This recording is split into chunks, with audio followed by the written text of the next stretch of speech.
اسے آزاد کرتی، ہر ڈر سے آزاد کرتی ہے۔ اسی لیے بریلی کے امام نے ہمیں پکار کر کہا تھا، خوف نہ رکھ رضا ذرا تو ہے عبد مصطفیٰ، خوف نہ رکھ رضا ذرا تو ہے عبد مصطفیٰ، تیرے لیے امان ہے، تیرے لیے امان ہے۔ عزیزان گرامی اوقات، آج جو حالات چل رہے ہیں اس اعتبار سے ایک ڈر کا ماحول، خوف کا ماحول، ایک ایسی سراسیمگی ہے جس کو ہم محسوس کر رہے ہیں۔ لوگ آج ہر چوک پر، ہر کٹے پر یہ گفتگو کرتے ہوئے نظر آ رہے ہیں، حالات بڑے خراب ہو گئے، زہر پھیل گیا ہے، لوگوں کے اندر تعصب بہت بڑھ گیا ہے، اور حالات اتنے خراب ہیں، ہم مائنورٹی میں ہم کیا کر لیں۔ ایک بات یاد رکھو، ستیزہ کار رہا ہے ازل سے تا امروز، شرار ابو لہبی سے چراغ مصطفی۔ یہ حالات آج ہی خراب نہیں ہوئے ہیں، ہماری تاریخ اس سے بھری پڑی ہوئی ہے۔ حالات ہر زمانے میں اسی طرح کے ہوتے رہے اور اسلام اسی طرح لہلہاتا رہا۔ آج کے حالات بھی نکل پڑیں گے، اسی طرح چلے جائیں گے۔ چاند کو بھی گہن لگتا ہے، لیکن جب گہن چھٹ جاتا ہے وہ اپنے آب و تاب کے ساتھ چمکتا ہے۔ آج اس امت کے حوال اگرچہ خستہ نظر آتے ہو، لیکن تمہیں نروس ہونے کی ضرورت نہیں، تمہیں ڈر کر کے اپنا گھر، اپنا دین اور اپنا مسلک بدلنے کی ضرورت نہیں ہے۔ انتظار کرو وہ رب قدیر جو اندھیروں کے بعد اجالے لاتا ہے، وہ رب قدیر جو رات کے بعد صبح لاتا ہے، ہم پر آئے ہوئے اس گہن کو بھی مولا دور فرمائے گا۔ اسی بات کو میں کہتا ہوں، آج دنیا شور مچا رہی ہے، جو حالات چل رہے ہیں، میں مختصر سی بات کر کے اشارے میں آگے اپنے موضوع کی طرف آتا ہوں۔ میں آپ کے سامنے ایک آیت پڑھتا ہوں، 3-4 دن پہلے کی بات ہے۔ اس آیت کو پڑھا تو ایک میسج مجھے آیا، کہا مولانا اسٹیج پر بیٹھ کر کے چلانے سے کچھ ہوتا نہیں۔ قرآن کی آیت ہے، هو الذی ارسل رسولہ بالہدی ودین الحق لیظہرہ علی الدین کلہ۔ وہ اللہ ہے جس نے اپنے رسول کو ہدایت کے ساتھ اور دین حق کے ساتھ بھیجا۔ کس لیے بھیجا؟ اس لیے کہ پوری دنیا پر یہ دین غالب آئے۔ وہ رسول اس دین کو غالب کرے گا، اور یہ دین اسلام پوری دنیا میں غالب آ کر رہے گا۔ جب ہم بات کر رہے ہیں اس زمانے میں میرا دین غالب آئے گا، لوگ مذاق اڑاتے ہیں، کہتے ہیں حالات ذرا باہر نکل کر کے دیکھو، تمہارے چھیترے اڑ رہے ہیں اور تم کہہ رہے ہو کہ دین غالب آئے گا۔ سیریا کی اینٹ سے اینٹ بجا دی، عراق کے میدانوں کو قبرستانوں میں بدل دیا گیا، یمن کی پورے گھر تہس نہس ہیں، غزہ کی اس سرزمین پر چھوٹے چھوٹے سے بچوں کے ٹکڑے اڑا دیے جاتے ہیں، پھر بھی مولانا اسٹیج پر بیٹھ کر کہہ رہا ہوں میرا دین غالب آئے گا۔ لوگوں کان کھول کر سن لو، اس سے برے حالات بھی ہو جائیں تب بھی میں کہوں گا میرا دین غالب آئے گا، اس لیے نہیں کہ یہ میرے پیٹ کی بات ہے بلکہ کائنات کے خالق کی بات ہے۔ سبحان اللہ، سبحان اللہ۔ رب ذوالجلال نے فرمایا اور یہ ہو کر رہے گا، دین غالب آئے گا۔ ان حالات میں لوگ یہ کہتے ہیں جب ہر طرف سے ہم ہی مارے جا رہے ہیں، ہماری ہی ٹکڑے ہو رہے ہیں، سارے ظلموں کا نشانہ ہم ہی ہے، پوری دنیا نے ہم کو ٹارگٹ نمبر 1 پر رکھا ہوا ہے۔ اس دور میں آپ ایسی باتیں کیسے کر سکتے ہیں؟ میرے عزیزوں، آپ کو میں اسی ڈر سے نکالنا چاہتا ہوں، اسی خوف سے نکالنا چاہتا ہوں۔ آپ کو پتا ہے ہم نئے انداز کے یہ سارے حالات دیکھنے والی قوم سے تعلق نہیں رکھتے، ہم تو اس قوم سے تعلق رکھتے ہیں جہاں 14 صدیوں سے ہمارے بڑوں نے ہمیں کربلا کی داستانیں سنائی۔ کیا بات ہے، کیا بات ہے۔ ہر زمانے میں علماء نے، ہمارے ماں باپ نے کربلا ہمیں سنایا ہے۔ کربلا صرف ماتم کرنے کے لیے نہیں سنایا جاتا، سینہ ٹھوک کر کے، سینہ پیٹ کر کے رونے دھونے کے لیے نہیں سنایا جاتا۔ کربلا ہر سال اسی لیے سنایا جاتا ہے، اے امت مسلمہ یاد رکھو، اسلام میں کبھی بھی تعداد نہیں دیکھی جائے گی، جہاں اہل حق ہوں گے اللہ کی مدد ہوگی۔ کربلا میں اگرچہ اہل بیت رسول اللہ کے گھر کے نوجوانوں کے ٹکڑے ہو گئے تھے، لیکن پوری دنیا جانتی ہے جیت انہی کی تھی، جیت انہی کی تھی۔ اسی طرح آج میں کہتا ہوں غزہ کو اگر ظالم و جبروتی طاقتیں مل کر کے تہس نہس کر ڈالے، ان 20 لاکھ مسلمانوں کو مار کر ختم کر کے صحرا بھی بنا دے، تب بھی ہم کہیں گے کہ غزہ کے اہل حق ہی جیت پائے ہوئے ہیں، فتح انہی کی ہے، اس لیے کہ یہ حالات گزر جائیں گے۔ پھر اے کتوں تھوڑی دیر کا انتظار کرو، کچھ دیر کی خاموشی ہے، پھر شور آئے گا۔ آج کتوں کا وقت ہے، کل ہمارا دور آئے گا۔ اللہ یا رسول اللہ، زندہ باد، زندہ باد، واہ واہ، ماشاء اللہ، سبحان اللہ، سبحان اللہ، سبحان اللہ، سبحان اللہ۔ توجہ، میں بات اب ناموس رسالت کے متعلق عرض کرتا ہوں۔ جس نے اس ٹاپک کو پکڑ لیا، حضور پاک کی عزت کو، اور وہ اپنی زندگی میں اس کی اہمیت کو سمجھ لیا، میرے عزیزوں، صرف پھر وہ بلندیوں کا ہی سفر کرتا، پھر وہ عروج کی طرف ہے، اور اس کی طاقت کا لوہا پوری دنیا مانتی ہے۔ میں چند مثالیں آپ کے سامنے رکھوں گا۔ جانتے ہو خلفائے راشدین میں سب کی اپنی فضیلتیں ہیں، لیکن خلیفہ دوم فاروق اعظم سیدنا عمر بن خطاب رضی اللہ تعالیٰ عنہ کے جلال کا اور ان کی عظمت اور ہیبت کا ایک الگ انداز تھا۔ قیصر اور کسریٰ بھی تھر تھر کانپتے تھے، اور وہ ننگی پیٹھ پر پیپل کے درخت کے نیچے سونے والا غلام رسول، لیکن پوری دنیا طاقت کا لوہا مانتی تھی۔ وجہ کیا ہے؟ وہ عشق رسول سے بھرا ہوا سینہ لے کر چلتا تھا۔ عمر فاروق کے پاس سب سے بڑی چیز کیا تھی جانتے ہو؟ ایک بار آپ کو جب امیر المومنین کہہ کر پکارا گیا، آپ کے آنسو نکل آئے، لوگوں سے کہا، اے لوگوں سنو، میں اپنی حیثیت بتاتا ہوں۔ میری حیثیت کیا ہے؟ میں خطاب کا بیٹا عمر ہوں۔ بچپن میں مجھ سے 2 بکریاں نہیں سنبھالی جاتی، میرے باپ سے میں روز مار کھاتا تھا، میں بکریوں کو سنبھال نہیں پاتا، میرے باپ مجھے روز مارتے تھے۔ خطاب کا بیٹا وہ عمر ہوں، لیکن آج اس دور میں 36 لاکھ اسکوائر کلومیٹر پر تنہا عمر کی نگرانی ہے۔ مصر بھی، فلسطین بھی، عراق بھی، شام بھی، یمن بھی، عرب کا یہ حجاز و نجد کا علاقہ پورا ایک عمر ابن خطاب کی نگرانی میں چل رہا تھا، جو اس دور کے تقریباً 36 لاکھ اسکوائر کلومیٹر کی بات ہوتی ہے، تنہا نگرانی چل رہی ہے۔ لیکن اس عمر ابن خطاب نے یہ نہیں کہا، یہ میں نے اپنے طاقت کے بلبوتے تم پر حکمرانی قائم کی ہے، میں اپنے عدل کے بلبوتے تم پر اس حکمرانی کا تخت بچھایا ہے۔ نہیں، لوگوں سے کہا کہ اے لوگوں، یہ جو آج مجھے حیثیت ملی ہے، اس لیے نہیں کہ خطاب کا بیٹا عمر ہو، اس لیے کہ محمد عربی کا غلام عمر۔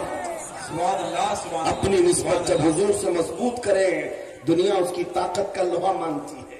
ناموس رسالت کی حفاظت پر جو آئے ہیں میدان میں، اللہ کریم نے ان کے بازوؤں کو طاقت بخشی ہے، اور کفار و مشرکین کے سینوں میں ان کا رعب ڈال دیتا ہے۔ یہ تاریخ کی سچائیاں بتاتی ہیں۔ آپ کو پتا ہے سیدنا عمر فاروق رضی اللہ تعالیٰ عنہ کا یہ عظیم خلافت کا زمانہ، ان کے متعلق جو لکھا گیا آج بھی موجود ہے۔ سینکڑوں میل دور رہنے والے کفار و مشرکین کی فوجیں صرف ان کے نام سے کانپتی تھی، ڈرتی تھیں۔ یہی منصر، یہی وصف میں آپ کہتا ہوں کہ وہ ناموس رسالت کی حفاظت اور عشق رسول سے بھرا ہوا سینہ لے کر چلو، یہ اس زمانے کا نہیں، ہر زمانے کا سب سے بڑا ہتھیار ہے، سب سے بڑا ہتھیار ہے۔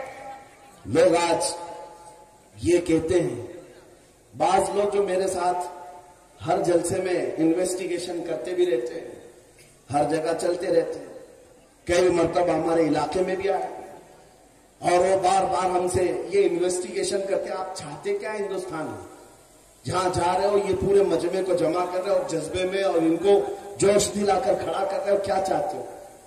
ان کو شاید ایسا لگتا ہوگا کہ ہم کوئی بہت بڑی ایسی تنظیم بنا رہے ہیں جو بم باندھ کر کے کہیں اڑ جائے، انہیں شاید ایسا لگتا ہو، اسی لیے بار بار اس چیز کی تلاش میں سرگردہ ہے۔ میں کھل کر کے بیان کرتا ہوں میرے عزیزوں، کھل کر کے۔ ابھی ہم اپنے ممبئی میں ایک مرکز بنا رہے تھے، تو صاحب وہاں تک پہنچی باتیں، کچھ لوگ کہنے لگے یہ کچھ سرنگ بنا رہے ہیں۔ جس میں جہاد سکھانے والا ہے. چھوٹا سا ایک ناموس رسالت کے تحفظ کی خاطر ایک مرکز بنانے کی بات کی تو ایسی باتیں پھیلائے. یاد رکھو ہم شروع میں نہیں سکھاتے، کھلے میدان میں سکھائیں گے. اور وہ بھی کوئی ایسی ویسی تربیت نہیں جس کی میں بات کر رہا ہوں. ہمارا مشن کیا ہے؟ میاں میں تو اپنے نوجوانوں سے کہتا ہوں چاقو چوری تلوار بندوق بارود تو دور ہے، تم بلیڈ لے کر کے بھی مت چلو، اس لیے کہ پلاسٹک کا بلیڈ بھی تمہارے ہاتھ میں ہوگا تو کل فرنٹ پیج پہ تمہارا نام آتنکوادیوں کے ساتھ. یہ تو آج کا مزاج ہے. میں جس مشن کی بات کر رہا ہوں وہ بات اتنی ہے. چھوڑو یہ سارے ہتھیار، وہ ہتھیار کیوں نہیں اپناتے جو غریب نواز ہندوستان آئے تھے تو لے کر کے آئے تھے. وہ سب سے بڑا ہتھیار عشق مصطفیٰ کی دولت، حضور پاک صلی اللہ تعالی علیہ وسلم کی محبت کاملہ. میں جانتا ہوں جب اپنا نوجوان اس دولت سے بھرپور اور سرشار ہو جائے تو اس کا چلنا پھرنا دیکھ کر ہی کئی کیڑوں کو موت آ جائے، یوں ہی موت آ جائے. آپ کو کچھ کرنے کی ضرورت نہیں، تنہا آپ حضور پاک کے عشق میں چلتے پھرتے ایک شکل تو بن جاؤ. کم سے کم اس کی بنیاد تو رکھو کہ دنیا تمہیں پہچاننے کے لیے تمہارا نام نہ پوچھے. کبھی کنفیوژن اتنا بڑھ جاتا ہے کہ تمہارے نام سے نہیں پتا چلتا تم کون سے دین کے ہو تو دنیا پھر تمہارے باپ کا نام پوچھتی ہے. باپ کے نام پر بھی کنفیوژن آ جاتا ہے تو دادا کا نام پوچھتی ہے. پتہ نہیں چل رہا کون سے دھرم سے تعلق رکھتا ہے. اس کا نام راجا ہے، باپ کا نام ببلو ہے، دادا کا نام تینو مینو ہے. کہیں سے کچھ سمجھ میں نہیں آتا. میرے عزیزوں ایسی نوبت کیوں آئے؟ آپ کا نام، آپ کے باپ دادا کا نام پوچھ کر کے دنیا یقین کرے. میں کہتا ہوں حضور پاک کی محبت میں اپنے آپ کو اتنا سرشار کر لو، کسی گلی سے گزر جائے دنیا دیکھ کر کے کہے مدینے کی گلی کا غلام نظر آتا ہے، تاجدار مدینہ کا غلام نظر آتا ہے. اللہ اکبر یا رسول اللہ، زندہ زندہ اللہ. اور یہ ناموس رسالت کی حفاظت یہ اللہ رب العزت کی شان ہے. وہ خود اپنے حبیب کی عزت کی حفاظت کرتا ہے. آپ کو پتا ہے قرآن پاک میں ایک دو نہیں کئی آیتیں جب جب کفار نے حضور کی طرف انگلی اٹھائی تھی تو جواب پہلے رب العالمین کا تھا. ابو لہب نے کہا تھا محمد تمہارے دونوں ہاتھ ٹوٹ جائیں، نعوذ باللہ من ذالک. رب تعالیٰ نے جواب میں آیت نازل فرمائی تبت یدا ابی لہب. محمد صلی اللہ علیہ وسلم کے نہیں، ابو لہب کے دونوں ہاتھ برباد ہو جائیں. قرآن میں آیت ہے یہ نبی پاک کی ناموس کی حفاظت نہیں ہے تو اور کیا ہے؟ یہ دفاع ہے، ڈیفنس ہے جو خود رب ذوالجلال فرما رہا ہے. ابو لہب نے کہا تھا جب میرے آقا صلی اللہ علیہ وسلم کے بیٹے حضرت ابراہیم کا انتقال ہو گیا، حضور کے 3 بیٹے تھے، تیسرے بیٹے کا جب انتقال ہوا تو یہ بات پھیلائی گئی کہ محمد صلی اللہ تعالی علیہ وسلم کی نسل ختم ہو گئی، بیٹوں سے نسل چلتی ہے، یہ تیسرا بیٹا بھی چلا گیا. نبی کریم صلی اللہ تعالی علیہ وسلم غمگین ہوئے. رب تبارک و تعالی نے پوری سورہ نازل فرمائی انا اعطیناک الکوثر فصل لربک وانحر ان شانئک هو الابتر. اے محبوب ہم نے آپ کو خیر کثیر عطا فرمایا، کھڑے ہو اپنے رب کی عبادت کرے، قربانی کرے. آپ کٹی ہوئی نسل کے نہیں، آپ کا دشمن کٹی ہوئی نسل کا ہے. یہ رب کا فرمان ہے. اپنے نبی کے عزت کے دفاع میں اللہ رب العزت نے فرمایا آپ ڈھونڈ کر کے نکالو ابو لہب کا بچہ کہاں ہے، اس کی اولاد کہاں ہے، نہیں پاؤ گے. لیکن جس وادی میں بھی جاؤ میرے نبی کے خاندان کو ضرور پاؤ گے. سادات کی خوشبوئیں ہر جگہ نظر آئیں گی. اللہ کریم نے اپنے نبی کی عزت کی حفاظت کا کیسا دفاع کیا ہے.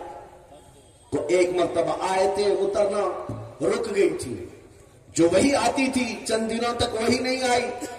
مکہ کے کافروں نے یہ کہنا شروع کیا ودع رب محمد محمدا، محمد کے خدا نے محمد کو چھوڑ دیا ہے.